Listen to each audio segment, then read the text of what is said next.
अस्सलामुअलैकुम नाज़रीन, मैं आपका मेज़बान सैयद हैदर हसन ज़हरी आपका इस्तकबाल करता हूँ तहे दिल से। आज हमारे साथ चैनल के स्टूडियो में मौजूद है SM रज़ा साहब और आज हम उनसे गुफ्तगू करेंगे जनरल डिस्कशन ऑन एजुकेशन के हवाले से। आए उनसे बात करते हैं और जानते हैं कुछ सवालों के जवाब।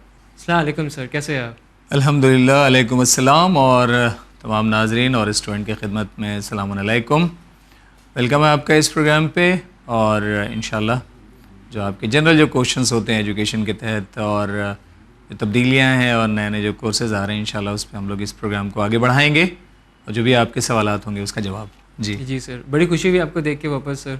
अल्हम्दुलिल्लाह, अल्लाह का शुक्र है कि खिदमत खल्क़ करने का मौका अल्लाह ने दिया है। और देखिए, इंसान की ज़िंदगी का सबसे अहम वक्त जी वो होता है जो इंसान ह्यूमैनिटी के लिए लगाता है, डेफिनेटली ह्यूमैनिटी के डेवलपमेंट में लगाता है।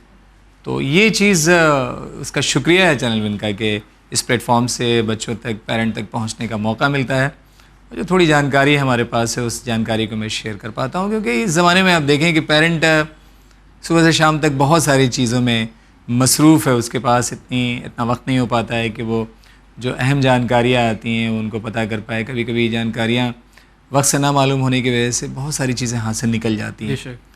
तो ये हम लोगों का ज़िम्मा है और कोशिश रहेगी कि जब तक परवरदिगार ने हयात दिया है इंसानियत के काम इंसान आए और ख़ुद से जहाँ जहाँ जिस तरह की चीज़ें हैं वो निकाले और बच्चों तक पहुँचाए। जैसे हम बात कर रहे हैं एजुकेशन को लेके, तो एजुकेशन एक वास्ट चैप्टर है, राइट? तो एजुकेशन में अगर हम ये देखें कि क्या क्या कैसे कैसे कोर्सेज आए हैं, क्या पैटर्न चेंजेस हुए हैं, क्या पॉलिसीज़ आई, अगर आप उस पर थोड़ी रोशनी डालें तो। तब्दीलियाँ बहुत ज़्यादा हो रही हैं समाज में और दुनिया में। बल्कि आज से देखें, आज से 10 साल पहले जो चीज़ आपको दिखती थी आज वो उसका नामो निशान नहीं है। जैसे याद करें आप, हम लोगों के बचपने में टेप रिकॉर्डर का कैसेट होता था, राइट? आज देखने को नहीं मिलेगा, नहीं मिलता। जैसे फ्लॉपी था या देखने को नहीं मिलता है। वैसे ही बहुत सारी तब्दीलियाँ हो रही हैं। तो जब तब्दीली हो रही है तो एजुकेशन सेक्टर उससे अछूता नहीं है। डेफिनेटली नए नए कोर्सेज आते हैं, नए नए कॉलेजेस आते हैं, नए नए इंटीग्रेटेड प्रोग्राम्स लॉन्च होते हैं। जो रिक्वायरमेंट है ज़माने की उसके एतबार से नए नए कोर्स डिज़ाइन किए जाते हैं। तो आपको एज ए पेरेंट इसके बारे में पता करना है। अब यहाँ से 2 इन्फॉर्मेशन रख रहा हूँ जी। दिल्ली यूनिवर्सिटी में, कभी हिंदुस्तान की एक मशहूर यूनिवर्सिटी अपने आप में है, दिल्ली यूनिवर्सिटी के पास कभी 2 इंजीनियरिंग कॉलेज हुआ करते थे, आज से 10 साल 15 साल कबल। जी। Delhi college of engineering and Netaji Subhash institute of technology NSIT। ये दोनों कॉलेज बाद में इनको NIT का दर्जा दिया गया और डीम्ड यूनिवर्सिटी हो गई। अब दिल्ली यूनिवर्सिटी के पास कोई अपना इंजीनियरिंग का डिपार्टमेंट नहीं रहा। पिछले साल यानी इस साल इस एकेडमिक कैलेंडर से दिल्ली यूनिवर्सिटी ने अपने ही कैंपस में इंजीनियरिंग की 3 कोर्सेज की पढ़ाई शुरू की है। अच्छा। Computer science, electronics and electrical. Delhi university के कैंपस में ये इंजीनियरिंग का डिपार्टमेंट लॉन्च हुआ है। 3 कोर्सेज यहाँ लॉन्च किए गए हैं, computer science, electronics and electrical engineering. इस बार जो दाखिला हुआ है वो JEE मेंस के कट ऑफ के थ्रू हुआ है। तो बच्चों के लिए एक और नया ऑप्शन निकल के ये सामने आया। क्या कट ऑफ है इसका? कट ऑफ JEE मेंस के थ्रू ही जाएगी। और आपको पता ही होगा, बच्चे 300 का मेंस का पेपर देते हैं। 300 में आप एक अच्छे सेफर जोन में जाना है तो आपको 200 प्लस आपका स्कोर होना चाहिए, तब अच्छे कॉलेज में आपको कोई अच्छी ब्रांच मिल सकती है। तो दिल्ली यूनिवर्सिटी में इंजीनियरिंग का डिपार्टमेंट शुरू हो चुका है। एंड सेकंड जो चीज़ है यहाँ पे वो बताना चाहूँगा एज ए अपडेट। जी। पहले क्या होता था कि, और आज भी आपने देखा होगा कि अगर बच्चों ने लियाकत होने के बावजूद भी, क्योंकि हिंदुस्तान में पॉपुलेशन ज़्यादा है जी, अब अगर मेडिकल आपको करना है, MBBS करना है, तो 90,000 सीट्स तकरीबन MBBS एंड BDS में अच्छे गवर्नमेंट कॉलेजेस में या अच्छे कॉलेज में इंडिया में है तकरीबन इतने कॉलेजेस में सीट्स। अब किसी बच्चे ने इंट्रेंस दिया और नीट के एग्ज़ाम में आपको जानकारी होगी 20 लाख से ज़्यादा बच्चे बैठते हैं इस 80,000 सीट्स के लिए। तो पोटेंशियल होने के बावजूद भी कभी कभी क्या होता है कि आपके बच्चों का सिलेक्शन नहीं होता है। तो जब सिलेक्शन नहीं होता है तो लोग फिर फॉरेन कंट्री की तरफ MBBS करने के लिए रुजू करते हैं जी। और आपने देखा है कि यूक्रेन में जब वॉर हुआ, जो बच्चे यूक्रेन में MBBS कर रहे थे, जब वो वापस वहाँ से आए तो उनके साथ थोड़ी सी परेशानी ज़रूर यहाँ पैदा हुई। तो अब एज ए पेरेंट हमको अगर अपने बच्चों को फॉरेन कंट्री भेजना है MBBS करने के लिए तो सारी जानकारी पहले इकट्ठा करना है। पहली जानकारी ये है कि किसी भी कंट्री में अपार्ट फ्रॉम इंडिया अगर आपको अपने बच्चे को MBBS के लिए भेजना है जी, तो आपके बच्चे के पास नीट का स्कोर होना चाहिए, यानी नीट एग्ज़ाम उसको अपीयर होना ही चाहिए। लाइक जैसा कनाडा में कोई स्टूडेंट जाता है उसको आइल्स का एग्जाम होना आइल्स तो देना ही देना है, वो तो लैंग्वेज के लिए आपको देना है, राइट। बट वहाँ MBBS वहाँ से करने के लिए यहाँ का नीट एग्जामिनेशन आपको क्वालिफाई होना ही चाहिए, जो कि पिछली बार जैसे मैंने बताया पिछले प्रोग्राम में कि 720 में 170 मार्क्स एटलीस्ट आपके होने ही चाहिए। तो ये तो पहली प्राइमरी आपकी जो क्राइटेरिया वो ये है। उसके बाद अगर किसी कंट्री में जाते हैं तो लैंग्वेज प्रोफिशिएंसी के लिए आपको आइल्स देना है, टॉफल देना है, वो सिर्फ एग्जामिनेशन लैंग्वेज प्रोफिशिएंसी के लिए, बट नीट का एक स्कोर आपके पास होना चाहिए, पहली बात तो ये। दूसरा ये कि जब आप वहाँ MBBS करेंगे तो वहाँ से आने के बाद हिंदुस्तान में आपको प्रैक्टिस करने के लिए यहाँ पे मेडिकल काउंसिल ऑफ इंडिया का एक एग्ज़ाम आपको क्वालिफाई करना होता है। कौन सा exam? Medical council of India यहाँ पे एक अलग से एग्ज़ाम लेती है। जब 5.5 साल MBBS का कोर्स करके आप लाइक अगर आप ईरान से वापस आए तो यहाँ पे आपको मेडिकल काउंसिल ऑफ इंडिया के एग्ज़ाम से गुजरना होगा। और तीसरी जो सबसे अहम बात मैं रखने जा रहा हूँ, ये तब्दीली होने जा रही है अब। पहले क्या होता था, ये 2 कंडीशंस थी। नीट का एक पर्टिकुलर स्कोर चाहिए जी, वहाँ से MBBS करके आने के बाद यहाँ आपको प्रैक्टिस करने के लिए यहाँ का एक एग्ज़ाम आपको क्वालिफाई करना है। तीसरी जो चीज़ गवर्नमेंट ने अभी रिकमेंडेशन में आ रही है और वो जल्दी ही लागू होने वाली है, वो ये है कि किसी भी कंट्री से अगर आप MBBS करके आए और यहाँ पे अगर आपको प्रैक्टिस करनी है तो उसके पहले जिस कंट्री में MBBS आपने किया है वहाँ पर भी प्रैक्टिस करने की इजाज़त आपको मिली हुई होनी चाहिए। पहले क्या होता था, ईरान गए आप, यूक्रेन गए, वहाँ से आपने MBBS किया, यहाँ नीट के स्कोर के थ्रू गए, MBBS करके यहाँ पे आया, आपने मेडिकल काउंसिल ऑफ इंडिया का एंट्रेंस दिया, फिर यहाँ पे आप प्रैक्टिस करने लगते थे। लेकिन अगर आपने यूक्रेन से MBBS किया होता था तो यूक्रेन में बाहर के बच्चों के लिए वहाँ पे यूक्रेन में प्रैक्टिस करने की इजाज़त नहीं थी जी, ईरान में प्रैक्टिस करने की इजाज़त नहीं थी, लेकिन अब कुछ कंट्रीज़ ने इसको शुरू किया है।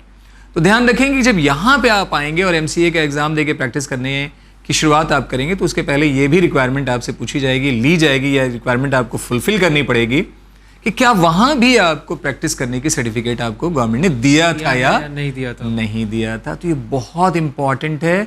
इस पे भी जब आप अपने बच्चों को बाहर MBBS करने के लिए भेजें तो इस पर्टिकुलर पॉइंट पे जरूर ध्यान रखें। क्या ये पॉलिसी लागू हो गई है या होने वाली है? जल्दी होने वाली है, आने वाले वक्त में लागू हो भी जाएगी। सो अपडेटेड रहें। अब सपोज करें अगर आज लागू नहीं हुई है, 1 साल के बाद भी लागू होती है और हमने अपने बच्चे को आज भेजा है अगर MBBS करने के लिए, तो मेरा बच्चा 5.5 साल के बाद वापस आना है। तो अगर ये पॉलिसी 2 साल के बाद भी लागू होती है तो जब वो लौट के आएगा तो उस पर तो लागू होगी ही ना। अच्छा, बच नहीं सकते? बच नहीं सकते। तो हमें ये जानकारी अभी से लेनी है। तो इन चीज़ों का एकदम ख्याल रखें अगर आप फॉरेन कंट्री अगर अपने बच्चे को भेजें MBBS करने के लिए। और एक और बात यहाँ से मैं जोड़ना चाहता हूँ जी, किसी भी जगह आप चले जाएं, गवर्नमेंट कॉलेज के अलावा अच्छे प्राइवेट कॉलेज भी होते हैं और नए प्राइवेट कॉलेजेस भी होते हैं जो इस तरह के कोर्सेज कराते हैं। ओके। तो अगर हिंदुस्तान में इस तरह के कॉलेजेस हैं तो फॉरेन कंट्री में भी इस तरह के प्राइवेट कॉलेजेस होते होंगे जो एकदम नए नए लॉन्च हुए होंगे। जब भी MBBS अगर करने के लिए अपने बच्चे को भेजें तो कॉलेज का कंप्लीट उसकी इंफॉर्मेशन आप कलेक्ट कर लें, अच्छे से जानकारी ले लें। जब सारी जानकारियां आपको इकट्ठी हो जाएं, और जैसे मैंने पिछले प्रोग्राम में बताया जी, नेट का ज़माना है, सारी इन्फॉर्मेशन आपको मिल जाती है। तो अगर आपको ईरान भेजना है तो ईरान गवर्नमेंट की साइट पे जाके उस कॉलेज का एफिलिएशन देख लें, उसका ट्रैक रिकॉर्ड देख लें, सारी इन्फॉर्मेशन अच्छे से कलेक्ट कर लें, उसके बाद तब अपने बच्चे को यहाँ से आप रवाना करें। बट सर काफ़ी ऐसे पेरेंट्स होते हैं जो कि मैंने पर्सनली देखा है, मिला है उनसे, तो जब ये किसी थर्ड पार्टी या कोई एजेंट के थ्रू जो है जब वो बेचते हैं तो मसलन वो एजेंट उनको कहता है कि आप फलाना ये कॉलेज में चले जाए, फलाना ये कॉलेज में चले जाए, ये बेस्ट है, आपका एडमिशन हो जाएगा और कम पैसे में भी हो जाएगा। यहाँ पे पेरेंट्स का तवज्जो कॉलेज पे तो जाता ही है बट कॉस्ट कटिंग की तरफ भी जाता है कि ओके ये कॉस्ट कटिंग में ये कॉलेज मिल रहा है, we should go for it. देखिए कॉस्ट जहाँ तक है फाइनेंस है और जाहिर सी बात है हर इंसान की अपनी एक माली हालत होती है और उसके अकॉर्डिंग वो कोई फैसले लेता है जी। लेकिन आप ये बताएं कि कोई ऐसा कॉलेज आपने ऑप्ट कर लिया है जिस कॉलेज का एफिलिएशन बाद में जाके रद्द हो जाए, या जिसकी पोजीशन बहुत अच्छी नहीं हो, जिसका ट्रैक रिकॉर्ड अच्छा नहीं हो, और मान लिया कहीं 10 रुपये में एडमिशन हो रहा है और यहाँ आपने 8 रुपये में एडमिशन करा लिया और बाद में कहीं चल के अगर इसका एफिलिएशन रद्द हो गया तो ये सारे के सारे पैसे आपके डूब जाएंगे। और पैसा तो आप हटाएं अलग, आपके बच्चे का 5.5 साल कीमती साल, बेशक वो लग रहा है, वो यूटिलाइज हो रहा है उसके अंदर, वो अगर एक बार हाथ से निकल जाएगा और बच्चे के अंदर से एक पैशन, उसके अंदर से अगर हिम्मत अगर उसकी टूट जाएगी तो फिर उसको दोबारा से ट्रैक पे लगाने में बहुत परेशानी होगी। थोड़ी परेशानी ज़रूर आप उठाएं, लेकिन कॉलेज के बारे में तह तक जाके पता करें। आप मुझे बताएं कि छोटी सी छोटी चीज़ अगर आपको ख़रीदना होता है तो मार्केट में 10 जगह जाके आप पता करते वो हैं। लेना होता तो हम पूरा R&D करते Yes. हैं, देखते हैं, 10 लोग से पूछते हैं। और अगर आप बाजार में जाएं सब्जी लेना है, 10 सब्जी वाले खड़े हैं तो 10 जगह आप जाके पूछते हैं। जी। छोटी सी छोटी चीज़ में आप जब इन्वेस्टिगेशन करते हैं तो यहाँ तो आपके बच्चे के फ्यूचर का सवाल है, ज़रूर पता करें। और ये तो नेट का ज़माना है, एक सर्च पे पूरी दुनिया की सारी इंफॉर्मेशन छन के आपके पास आ जाएगी। प्रॉपर साइट पे जाएं, इंफॉर्मेशन कलेक्ट करें, जब इंफॉर्मेशन प्रॉपर मिल जाए तभी अपने बच्चे को यहाँ से रवाना करें। गलत फैसला अगर करेंगे तो बच्चे के लिए बहुत दुश्वारी पैदा होगी। बट सर, आप अगर व्यूवर्स को बताएं कि आप कौन से कॉलेजेस को सपोर्ट करते हैं या सजेस्ट करते हैं, चाहे वो इंडिया में हो या चाहे कोई फॉरेन कंट्रीज में, और फॉरेन कंट्रीज की अगर हम बात करें तो which country you suggest that a student should go? देखिए, गवर्नमेंट कॉलेज किसी भी मुल्क के हों, आप पहले ट्राई करें गवर्नमेंट कॉलेज, इंडिया में हो अब्रॉड में हो, गवर्नमेंट कॉलेज। जी। इसके अलावा जो सबसे मशहूर जो यूनिवर्सिटीज़ हैं उनके कॉलेजेस को, जो आज से 50 साल 40 साल पहले इस्टेब्लिश हुई हैं, सैकड़ों साल, ऐसे कैम्ब्रिज वगैरह तो आपने सुना ही होगा, सैकड़ों साल पहले इस्टेब्लिश हुई है। कैनबरा यूनिवर्सिटी है ऑस्ट्रेलिया में, जैसे सुना होगा, सिडनी यूनिवर्सिटी है, येल यूनिवर्सिटी है, स्टैनफोर्ड है आपका, पिट्स, और इस तरह से MIT है आपके लिए। तो बहुत सारे पुराने इंस्टीट्यूशंस हैं। तो ट्रैक रिकॉर्ड, जैसे मैंने आपकी खिदमत में अर्ज़ किया, पूरा पास्ट उसका आप एक बार सर्च करें और अच्छे से तह तक सर्च करके तब आप एडमिशन लें। प्रायोरिटी हमेशा गवर्नमेंट कॉलेज को दें आप। डेफिनेटली। बट सर, अगर ऐसे स्टूडेंट्स हैं जो किसी फॉरेन कंट्री में किसी कॉलेज में उन्होंने एडमिशन लिया है और किसी वजह से चलते वो वापस आ गए, एजुकेशन नहीं कंप्लीट कर पाए, और मान लीजिए 5 इयर्स का टेन्योर है, उन्होंने 2 साल कंप्लीट किया है और वापस आ गए, तो इस सिनेरियो में क्या वो वापस रीजॉइन कर सकते हैं कॉलेज? यहाँ पे फिर दोबारा से आपको फर्स्ट ईयर से स्टार्ट लेना पड़ेगा। हाँ, अगर 2 यूनिवर्सिटीज़ ऐसी हैं, फॉरेन की एक और इंडिया की, कि इनके बीच में कोई MOU साइंड है कोर्सेज को एक्सचेंज करने का, तो पॉसिबिलिटी बनती है। और अगर कोई MOU साइन नहीं है तो ऐसी कोई भी पॉसिबिलिटी नहीं है। अगर फॉरेन कंट्री 2 साल करने के बाद आप वापस आए तो अब आपको यहाँ एक नए सिरे से ही शुरुआत करनी पड़ेगी, नए शुरू से। जी जी। तो इसी एजुकेशन के हवाले से हमारे पास कुछ क्वेश्चंस है जो स्टूडेंट्स पूछ रहे हैं आपको। जी, जी, तो जी। अगर आपकी इजाज़त हो तो कुछ क्वेश्चंस में आपको एकदम आप सवाल रखें। और बच्चों से यहाँ मैं और पेरेंट्स से गुजारिश कर रहा हूँ कि आपके जो भी सवाल हों, आप, क्योंकि आपके पास वक्त कम होता है सारी जानकारी इकट्ठा करने के लिए, हम लोग आपकी खिदमत के लिए यहाँ बैठे हुए हैं, एक सामाजिक जिम्मेदारी के तहत हम यहाँ बैठे हुए हैं। तो आप अपने क्वेश्चन रखें इंशाल्लाह। और जैसे अभी क्वेश्चन आपने बताया, तो इस क्वेश्चन के ज़रिए और भी बच्चों के क्वेश्चन होंगे और आने वाले वक्त में भी हम आपके क्वेश्चन का इंतज़ार करेंगे। तो इंशाल्लाह ज़रूर आप पूछें। जी जी। सो जैसे कि एक स्टूडेंट हुई आपको ये पूछते हैं कि सर, कॉन्सेप्ट ऑफ मेमोराइजिंग को लेकर आज भी हम जो है वो पीछे है, तो इसका कोई नया तरीका है कॉन्सेप्ट ऑफ मेमोराइजिंग को लेकर? देखिए, अगर साइंस के अगर आप स्टूडेंट हैं तो सबसे पहले तो मैं ये कहूँगा, चीज़ों को समझ के पढ़ने की कोशिश करें। फंडामेंटल कॉन्सेप्ट्स क्लियर होना बहुत यस, वंस अगर चीज़ें आपकी क्लियर होंगी ना, फंडामेंटली अगर आप स्ट्रांग होंगे, तो फिर आपको मेमोराइज़ करने की ज़रूरत नहीं पड़ेगी। जहन में एकदम चीज़ें आके नक्श कर जाएंगी। लेकिन एक बात और अटैच कर रहा हूँ जी। जब भी किसी काम को करें, शौक के साथ करें। आप Passion के एक्साइटेशन साथ करें। या जी। पैशन, एक्साइटेशन के साथ करें। आप मुझे बताइए, अगर आप 4 घंटे का T20 वर्ल्ड कप का कोई मैच आप देखें और 4 घंटे के बीच में किसी भी मिनट का, किसी भी सेकंड का कोई इवेंट अगर मैं आपसे पूछ लूं, तो ये बताएं कि आप बता देने की पोजीशन में होंगे या नहीं होंगे? एकदम होंगे, क्योंकि आप शौक़ से आपने उस चीज़ को देखा है। तो जब पैशन और शौक़ ज़ौक़ के साथ आप किताब खोलेंगे जी। एक एक चीज़ें आपको याद रहेंगी। तो पैशन, जुनून अपने अंदर ले आइए, अपनी जिम्मेदारियों का एहसास अपने अंदर ले आइए। चीज़ें मुश्किल नहीं है, मुश्किल आप बनाते हैं अपनी सोच से। ओके। सो सर, यहाँ पे क्वेश्चन ये भी किसी ने पूछा कि बच्चों को डिस्ट्रैक्शन से कैसे बचना चाहिए और कैसे अपने फोकस पे डटे रहना चाहिए? देखिए, अक्लमंद बच्चा खूब अच्छी तरह से समझता है कि डिस्ट्रैक्शन क्या है जी। और कंसंट्रेशन क्या है। बहुत सारी चीज़ें ऐसी होती हैं जो डिस्ट्रैक्ट आपको करती हैं, और उसमें सबसे पहला, बीच और आखिरी, एक ही चीज़ में बार बार बोलूँगा, ये जो इलेक्ट्रॉनिक डिवाइसेस आपके पास हैं, और ख़ास तौर से मोबाइल, जी।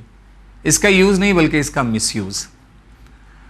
इस बात में जो मैंने यूज़ और मिसयूज़ जो दोनों लफ्ज़ बोला, उसको मैं यहाँ पे क्लियरिफाई कर रहा हूँ। जी आज से पहले आप देखेंगे कि इंटरनेट का, जैसे मैं प्रोग्राम को शुरू करने से पहले आपसे गुफ्तगू चल रही थी, आज से पहले हालत ये थी कि 4 साल 5 साल पहले जब इंटरनेट एजुकेशन के साथ कम्प्लीटली अटैच नहीं था, तो आप ये देख पा रहे होंगे कि छोटे छोटे गांव, दूर कस्बों के बच्चे एंट्रेंस एग्जामिनेशन में आगे नहीं आ पा रहे थे। जी लेकिन आज एक छोटे से छोटे गांव में बैठा हुआ बच्चा एक मोबाइल पे आराम से किसी कोर्स के कंटेंट को देख करके तैयारी कर सकता है, अगर वो डिजिटल प्लेटफॉर्म का सही यूज करना जानता है तो मैं यूज की बात कर रहा हूं।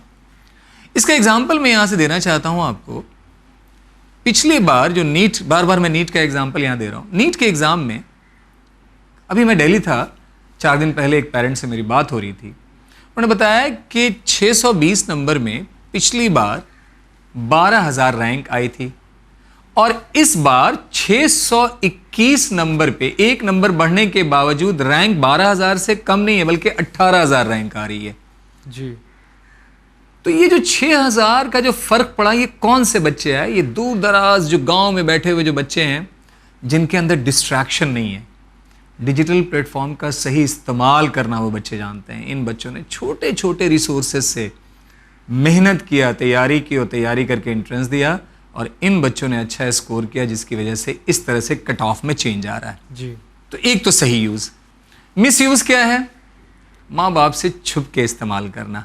जी आपने गैजेट लिया, आपने आईफोन लिया, आपने आईपैड ले लिया, आपने टैब ले लिया, आपने लैपटॉप ले लिया, आपने स्टार्ट किया पढ़ाई। आधे घंटे पढ़ाई करने के बाद किसी दूसरे साइट पे आप स्क्रॉल करके चले गए। कमरे में आपने दरवाज़ा लगा रखा है, दूसरी साइट पे आप लगे हुए हैं, अपना टाइम वेस्ट कर रहे हैं। मदर फादर ने नॉक किया, दरवाज़ा खोला, फिर आप दूसरी साइट पे आ गए। किसको धोखा? अपने फ्यूचर को, अपने आप को, अपनी ज़िंदगी को। इससे बचना है, इस डिस्ट्रैक्शन से बचना है, इस सोच से बाहर निकलना है। अगर डिजिटल प्लेटफॉर्म पे जाएं तो कस्द करके जाएं कि आप किस लिए जा रहे हैं। जैसे वो टाइम, जो वो चीज़ ख़त्म हो, अपने आप को बाहर निकालें और किताब से जुड़ने की कोशिश करें। जी जी तो डिजिटल प्लेटफॉर्म के यूजर्स तो बहुत सारे हैं। जैसे कि अगर हम बात करें कि किसी को कोई आंसर्स नहीं मिल रहे, स्पेसिफिकली कोई आंसर, तो वो चैट जीपीटी का भी इस्तेमाल कर सकता है। जी जी क्योंकि चैट जीपीटी जो एआई जो आंसर्स प्रोवाइड करते हैं, जो ऑटो जनरेटेड आंसर्स होते हैं, जी, वो आपको बुक के रिसोर्सेज से कहीं ज़्यादा आपको डिजिटल प्लेटफॉर्म्स कहीं ना कहीं मदद कर सकते हैं। देखिए, टीचर होने के नाते एक बात मैं बच्चों के सामने रख रहा हूँ और आपके सामने भी रख रहा हूँ। जी और बड़ा एक सिंपल एग्जांपल से रख रहा हूँ।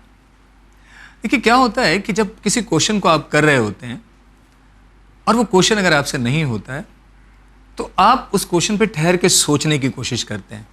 यानी आपका जहन, आपका दिमाग उस क्वेश्चन से जूझ रहा होता है, फाइट कर रहा होता है। बहुत चीज़ें सोचने के लिए आपका जहन आपको मजबूर करता है और फिर आप किताब पलटते हैं, थ्योरी पढ़ते हैं, बहुत सारी चीज़ें वहाँ से रिकॉल करने की आप कोशिश करते हैं। तो मतलब ये है कि जो क्वेश्चन आपसे नहीं हो रहा होता है, वो आपको सब्जेक्ट सिखाता भी है। जी राइट। अब हमने क्या किया, एक क्वेश्चन निकाला और मैंने स्टार्ट किया और नहीं हुआ, फौरन मैंने क्या किया कि डिजिटल प्लेटफॉर्म पे गया, ओपन किया और उसका सोल्यूशन देख लिया। राइट। उस क्वेश्चन पे हमने अपने माइंड को फाइट करने का स्पिरिट तो डेवलप कराया ही नहीं अपने माइंड में। Point to be noted. Yes. अब बच्चों से मैं यहाँ सवाल कर रहा हूँ कि एग्जामिनेशन में आप डिजिटल पैड के साथ जाएंगे या अपने दिमाग के साथ जाएंगे? आप दिमाग के साथ एग्जाम में जाना है। जिस दिमाग को आपने उस क्वेश्चन के साथ लड़ने की कैपेसिटी डेवलप ही नहीं कराया आपने, जैसे एग्जाम में जाएंगे थोड़ा सा क्वेश्चन घुमाओ वाला आएगा, थोड़ा सा कंसेप्ट अलग से आएगा, आप वहीं पे गिव अप करेंगे और वो क्वेश्चन आपसे नहीं हो पाएगा। तो सबसे पहले मैं यहाँ से सलाह दूंगा, अगर कोई क्वेश्चन नहीं होता है, किताब खोलें, थ्योरी पढ़ें, उस तरह के क्वेश्चन की प्रैक्टिस करें, किताब के साथ लगें, अपने माइंड को फाइटिंग स्पिरिट के साथ उस क्वेश्चन के साथ जोड़ें। अगेन बोल रहा हूँ, एग्जाम में दिमाग के साथ जाना है, आपको चैट जीपीटी के साथ नहीं जाना है। बेशक बेशक।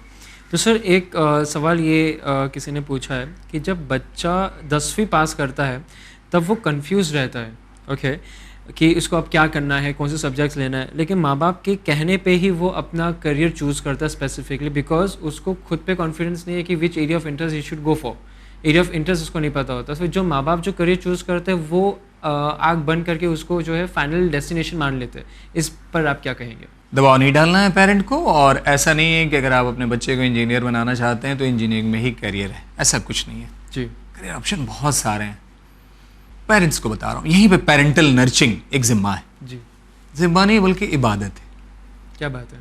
इबादत है, एकदम है, क्योंकि अल्लाह ने बहुत बड़ी नेमत आपको बख्शा है और उस नेमत को संभालना और अल्लाह की जो भी चीज़ है उसको संभालना इबादत ही है।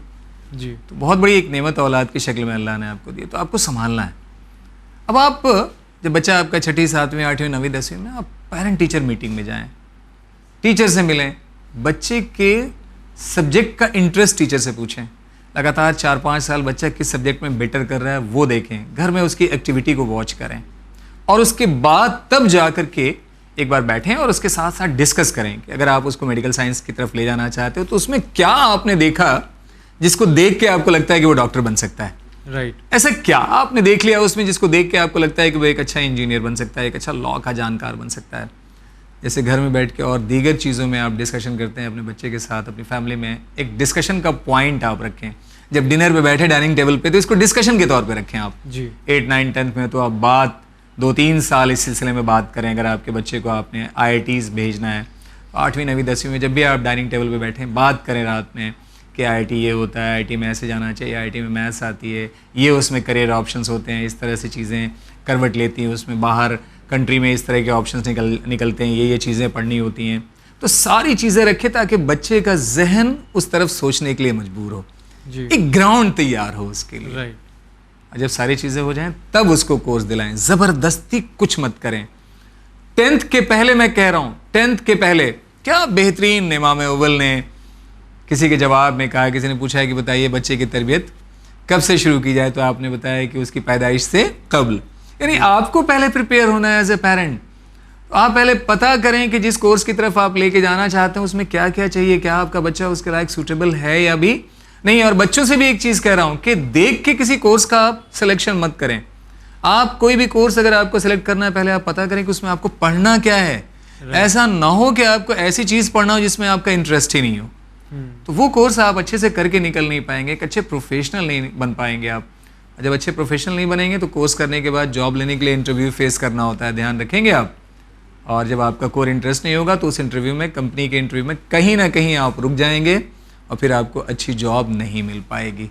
तो यहाँ पे बहुत इंपॉर्टेंट है कि 10th के बाद स्ट्रीम का डिसीजन और आगे क्या करना है बहुत सोच समझ के इस पर कदम बढ़ाया जाए। बेशक।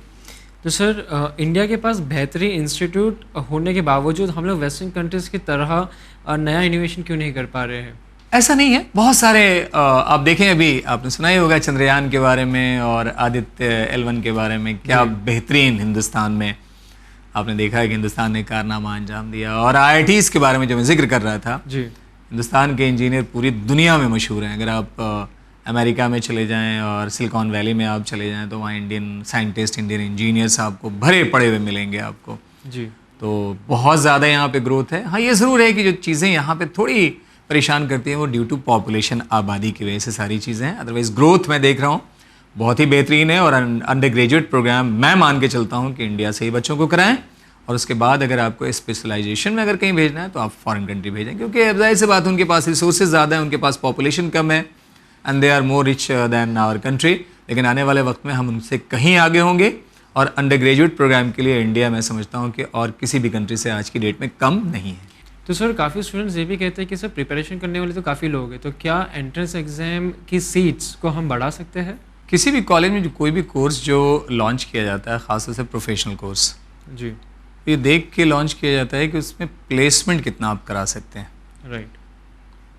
और जैसे किसी इंजीनियरिंग में कोई ब्रांच अगर आपको लॉन्च करनी है तो सबसे पहले आपको देखना पड़ेगा कि कितने ज़्यादा यहाँ पे जॉब के ऑप्शंस क्रिएट किए जा सकते हैं, ताकि ऐसा ना हो कि वो कोर्स बच्चे करें और करने के बाद उनके पास प्लेसमेंट ना हो, जी, फिर ऐसे कोर्स आगे चल के कामयाब नहीं हो पाते हैं।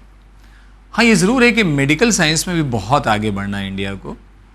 जैसे आपने सुना होगा कि बहुत सारी कंट्रीज़ में हालत ये है, जो प्रोग्रेसिव कंट्रीज़ हैं वहाँ हर 100 आदमी पे तकरीबन एक डॉक्टर है। लेकिन अगर आप हिंदुस्तान को देखेंगे तो जो सर्वे आता है वो बताता है कि तकरीबन 10,000 से ज़्यादा पॉपुलेशन पे सिर्फ एक डॉक्टर है। तो ये मेडिकल साइंस में बहुत ज़्यादा एडवांसमेंट की ज़रूरत है और नए नए कॉलेजेस खोलने की ज़रूरत है, और वो हो भी रहा है। जी, आप देखेंगे हर साल 2, 3, 4 नए मेडिकल कॉलेज लॉन्च हो रहे हैं, 5 मेडिकल कॉलेज लॉन्च हो रहे हैं। और आने वाले वक्त में 4-5 साल में बहुत सारे नए मेडिकल कॉलेजेस आने वाले हैं, बहुत सारे नए इंजीनियरिंग कॉलेज आने वाले हैं, नेशनल लॉ यूनिवर्सिटीज़ आने वाली हैं।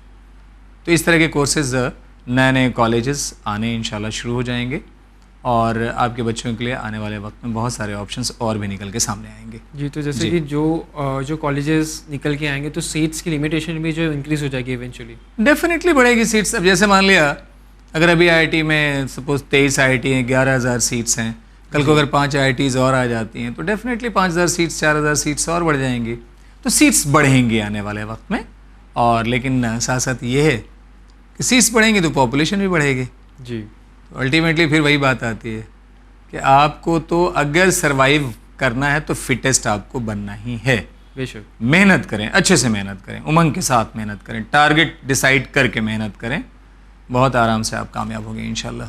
जी, बहुत बहुत शुक्रिया सर कि आपने वक्त निकाला चैनल विन के लिए, और आपने काफ़ी ज़्यादा जो जनरल डिस्कशन जो हमने किया है वो काफ़ी लोगों तक जो है पहुंचा। इंशाल्लाह फिर हम अगले एपिसोड में डेफिनेटली मुलाकात करेंगे और डिफरेंट वेरियस टॉपिक्स पे जो है हम गुफ्तगू करेंगे। बहुत बहुत शुक्रिया आपका। और बच्चों के लिए अब आने वाले वक्त में 10th का, 12th का, जी, सारे बोर्ड्स के एग्ज़ाम आने वाले हैं। और स्कूल में बोर्ड के पहले प्री बोर्ड के एग्ज़ाम शुरू हो जाते हैं, नवंबर दिसंबर से शुरू हो जाते हैं। तो आपके लिए एक यहाँ से सलाह है कि अपने बोर्ड का सिलेबस कोशिश करें, अपने बोर्ड का सिलेबस पूरा कर लें। नवंबर में अच्छे से रिवाइज़ करें, दिसंबर में प्री बोर्ड एग्ज़ाम दें। प्री बोर्ड एग्जामिनेशन में जहाँ जहाँ कमी रहती है उस कमी पे काम करें। जैसे हमने क्लैट में पिछले प्रोग्राम में बताया कि ये सब सारे एग्ज़ाम प्री एग्ज़ाम्स क्यों लिए जाते हैं, ताकि मेन एग्ज़ाम में जाने से पहले आपको आपकी कमी पता चल जाए। जी, और अक्लमंद इंसान वही है कि अगर उसको उसकी कमी पता चल जाए तो सबसे पहले अपनी कमी पे वो काम करे। डेफिनेटली। तो अच्छे से सारे एग्ज़ाम्स को लें और कमियों पे काम करें और मेन एग्ज़ाम को अच्छे से देने की कोशिश करें, अच्छे मार्क्स लाएं, एंट्रेंस की तैयारी करें और अपने वालिदैन की और अपनी ख़ास तौर से अपने वालिदैन की ख्वाहिशात की कदर करें आप, और अपने फ्यूचर की तरफ हमेशा अटेंटिव रहें। बहुत सारी यहाँ से मैं आपके लिए बहुत सारी दुआएं आपके लिए, नई ख्वाहिशात का इज़हार करता हूँ कि आपका मुस्तकबिल बहुत ब्राइट हो। जी, शुक्रिया, बहुत बहुत शुक्रिया। प्लीज़। नाज़रीन, उम्मीद है आपको आज का प्रोग्राम पसंद आया होगा। आप अपना फीडबैक जो है वो winislam@gmail.com पे भेज सकते हैं। देखते रहिए चैनल